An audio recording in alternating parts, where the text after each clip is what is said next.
बाकी अभी हम जज साहेब के सुपुत्र के उपनयन संस्कार में आइल बनी जा। हाँ एगो सोहर गादी, ओकरा बाद गीत बढ़ी, ओकरा बाद हमार गिरमला भौजी भी गाई। एगो सखी अपना सखी से सवाल करते कि ये सखी तो कौनमा से बाबा मोर अरे बिया हो कोइले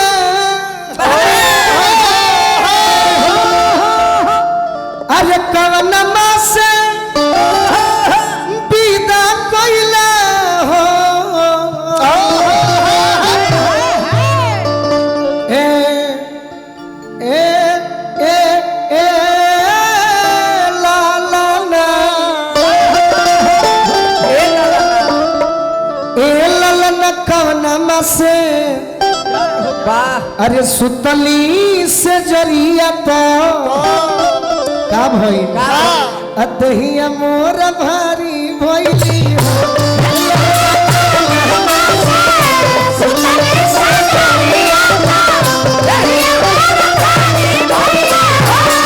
कौनमा से सुतली से जरिया तो दहिया हमर भारी भइली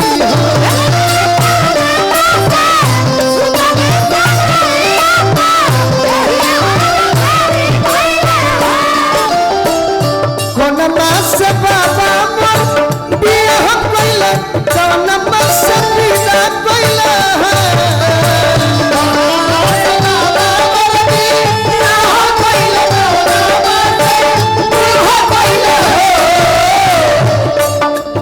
निर्मला भौजी ए भौजी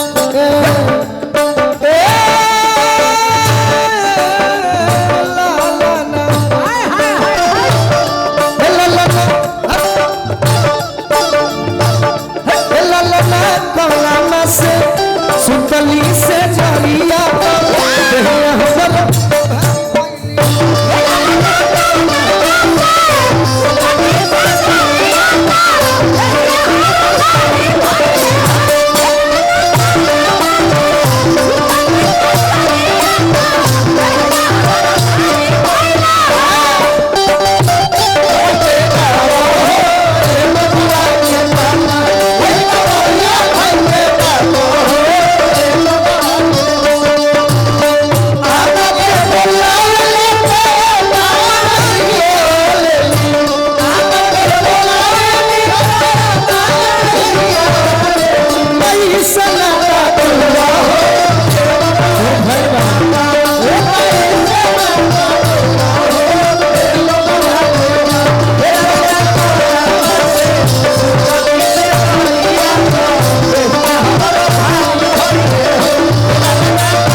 हमारा सर जी के तरफ से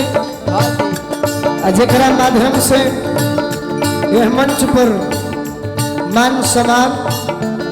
गीत संगीत गावे में आनंद आवता। हमारा प्रमोद भैया के तरफ से सब कलाकार के स्वागत भइल। जवाब दे तारिया कोह तरीका फागुन मास बाबा मोर बियाह कइले चैत मास विदा कइले हो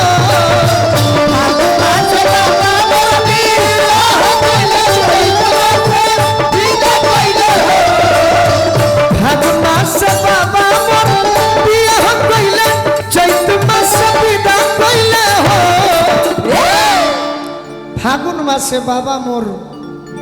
बियाह कइले कइले चैत मासे विदा कइले ए ललन सावन मासे अच्छा ए ललन सावन मासे का भाई अरे सुतली से जरिया तो अतहिया हमर भाई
बहुत रउआ स्वागत करने के